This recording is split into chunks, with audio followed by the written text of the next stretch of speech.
بسم اللہ الرحمن الرحیم۔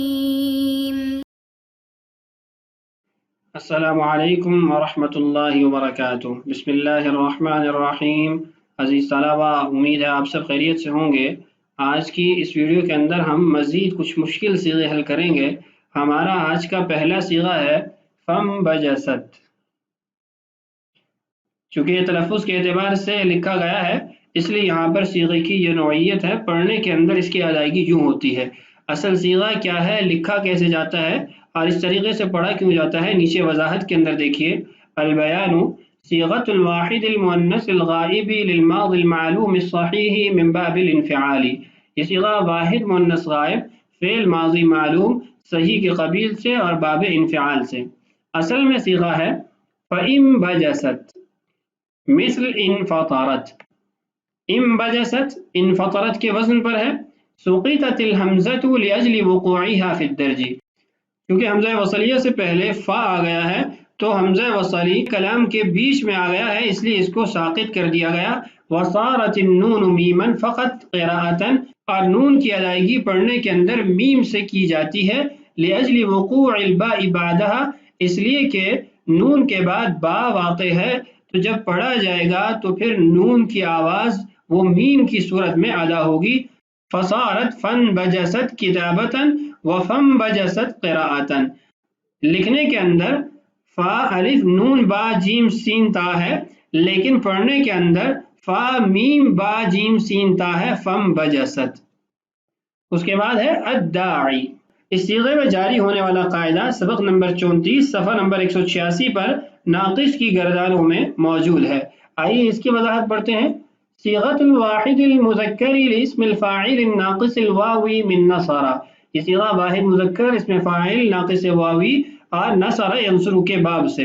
اصل میں صیغہ ہے الداعی، یعنی آخر میں یا ہے جو کہ الداعی واو سے تبدیل کی گئی ہے۔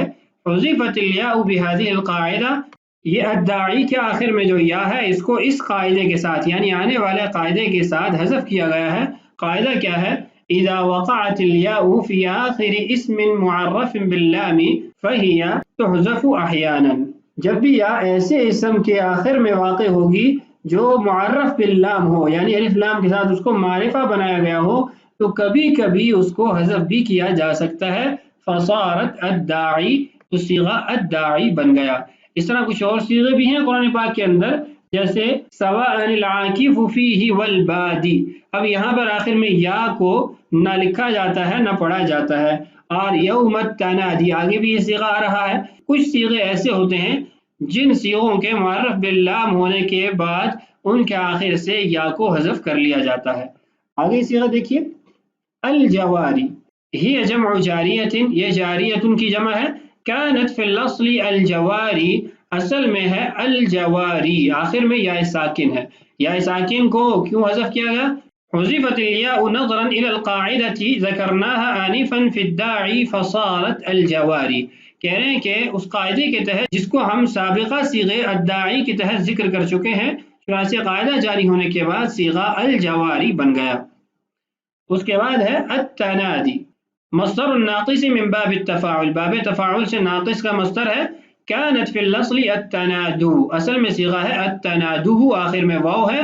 تبدلت ضمۃ الدال بالکسرۃ ثم قلبت الواو یاء، کہہ رہے ہیں کہ دال کی جو ضمہ ہے اس کو پہلے کسرہ کے اندر تبدیل کیا گیا، پھر واو کو بھی یا کے ساتھ تبدیل کر دیا گیا۔ یہ تمام تبدیلیاں ہم پڑھ چکے ہیں۔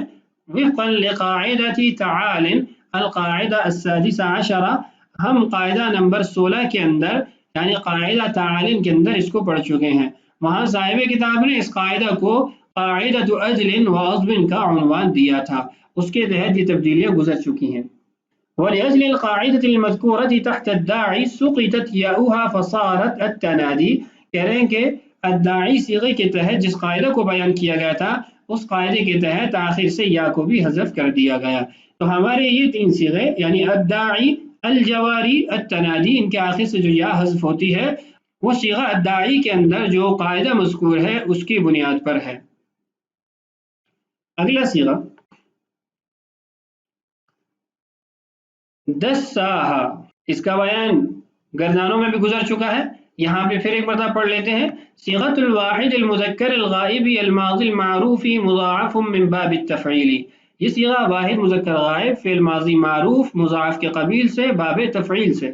صیغۃ دسا، دسا جو صیغہ ہے کانت فی الاصل دسسا، یہ صیغہ دسسا تھا یعنی مضاعف کے قبیل سے اور باب تفعیل سے. مثل صرفا، صرفا کے وزن پر. وانقلب الحرف الاخیر من المضاعف بحرف العلت، مضاعف کا جو آخری حرف ہے اس کو حرف علت سے تبدیل کیا گیا. وهذا القلب يوجد عند العرب كثيرا، عرب کے ہاں اس طرح کی تبدیلی بہت زیادہ پائی جاتی ہے، یعنی مضاعف کے حرف کو بعض اوقات وہ حرف علت سے تبدیل کر دیتے ہیں. ثم لحقت في آخرها ضمیر للمؤنث فصارت دساها، پھر اس کے آخر میں مؤنث کی ضمیر لاحق ہو گئی، جڑ گئی، جس سے صیغہ دساها بن گیا. اگلا صیغہ ہے فضلتم. فضلتم یہ ظل یظل سے ہے، ماضی کے اندر دو لام پائے جا رہے ہیں، جبکہ جو صیغہ ہمارے سامنے اسکرین پر موجود ہے اس کے اندر ایک لام پایا جا رہا ہے. تو یہاں پر لام کیوں حذف ہوا، آئیے اس کو جانتے ہیں اور صیغے کی وضاحت کو پڑھتے ہیں. صیغۃ جمع المذکر الحاضر من الماضی المعروف مضاعف من سمع، یہ صیغہ جمع مذکر حاضر فعل ماضی معروف مضاعف کے قبیل سے اور اس کا باب ہے سمع یسمع. اصل میں صیغہ ہے فضللتم کسمعتم، سمعتم کے وزن پر.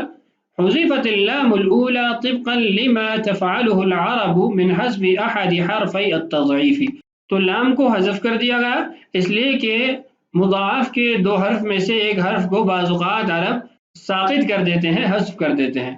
فصارت فضلتم، تو صیغہ فضلتم بن گیا. واحیانا تأتی فضلتم، بعض اوقات فضلتم بھی آتا ہے، یعنی ابتدا میں جو ضا ہے فا کلمہ اس کے نیچے کسر آ جاتی ہے. بکسر الضاء بنقل حرکت اللام المحذوفۃ الی الضاء، اس لیے کہ جو لام حذف کیا گیا تھا اس کے نیچے جو کسرہ تھی وہ فا کلمہ کی طرف منتقل کر دی گئی ہے. اگلا صیغہ ہے قرن. اس صیغے کی دو تعویلات اور دو ابواب سے اس کو منسوب کیا گیا ہے. پہلا باب صیغۃ الجمع المؤنث الحاضر للامر المعلوم المضاعف من باب ضرب، یہ صیغہ جمع مؤنث حاضر فعل امر معروف مضاعف کے قبیل سے باب ضرب یضرب. یہ باب ضرب یضرب سے نہیں ہوگا اس لیے کہ ضرب یضرب کے اندر عین کلمہ مکسور ہوتا ہے جبکہ یہاں پر مفتوح ہے، تو اس لیے یہ باب سمع سے ہوگا. واصلها، اور اس کی اصل حسب بیان بعض المفسرین، جیسا کہ بعض مفسرین کہتے ہیں اقررنا ہے. اب جب اقررنا ہوگا تو یہ تو اس معنی کے وزن پر ہے، اضربنا کے وزن پر نہیں ہے، تو باب ضرب یضرب سے یہ نہیں ہے بلکہ سمع یسمع سے ہوگا.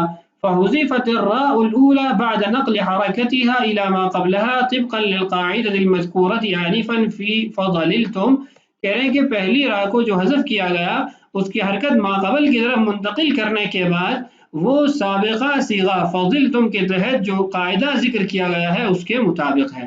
فلم تبق حاجت الى حمزۃ الوصل فسقطت، ابتدا میں جو امر کی وجہ سے حمزہ وصلی آیا ہے اس کو بھی ساقط کر دیا گیا، اس لیے کہ قاف جب متحرک ہو گیا تو حمزہ وصلی کی حاجت باقی نہیں رہی.